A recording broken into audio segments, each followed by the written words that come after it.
Olá, quarto ano, tudo bem? Aqui é a professora Paula, sejam bem-vindos a mais uma aula de Geografia. Hoje nós vamos continuar falando sobre as 5 regiões brasileiras. Você lembra quais são? Porque essa é a nossa primeira pergunta. Quais são as regiões brasileiras definidas pelo IBGE? Você deve se lembrar que essa divisão foi adotada pelo IBGE, respeitando os limites, de cada estado. E ainda algumas perguntas pessoais que você vai responder e depois pode discutir com o seu professor, a sua professora e seus colegas. Qual região você vive? Quais estados formam a região em que você vive?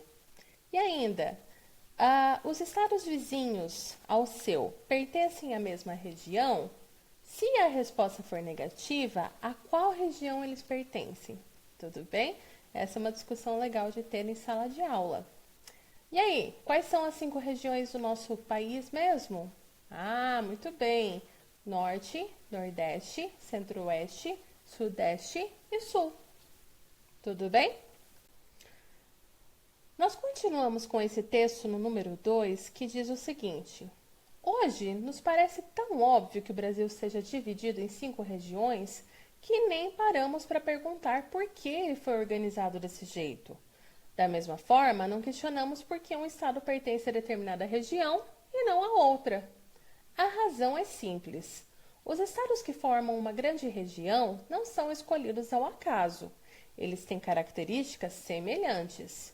As primeiras divisões regionais propostas para o país, por exemplo, eram baseadas apenas nos aspectos físicos, ou seja, ligados à natureza, como o clima, a vegetação e o relevo.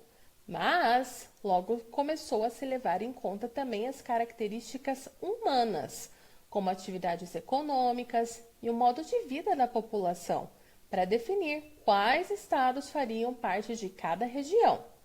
Então, se os estados de uma região brasileira têm muito em comum, o que é mais útil? Estudá-los separadamente ou em conjunto? Claro que a segunda opção é melhor.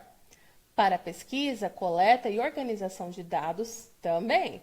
Assim é possível comparar informações de uma região com as de outra e notar as diferenças entre elas.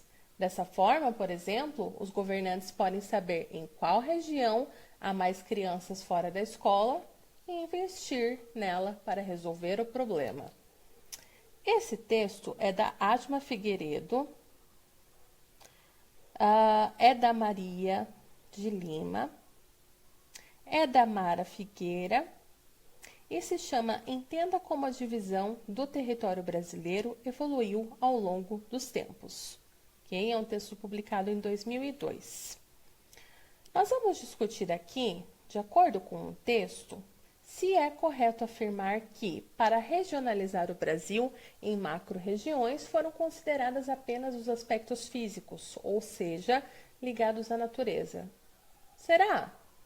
Lembrando que regionalizar significa dividir o território em áreas com características semelhantes para possibilitar o estudo e comparação entre uma região e outra. É possível afirmar, ou é correto afirmar também, que os estados que formam uma grande região têm características semelhantes, como aspectos físicos e humanos? Bom, nós podemos afirmar que os estados que formam uma grande região têm características semelhantes, mas para regionalizar o Brasil foram considerados não só aspectos físicos, ou seja, ligados à natureza, mas características humanas, características econômicas, semelhanças entre aqueles estados que facilitassem o estudo dessas regiões, não é mesmo?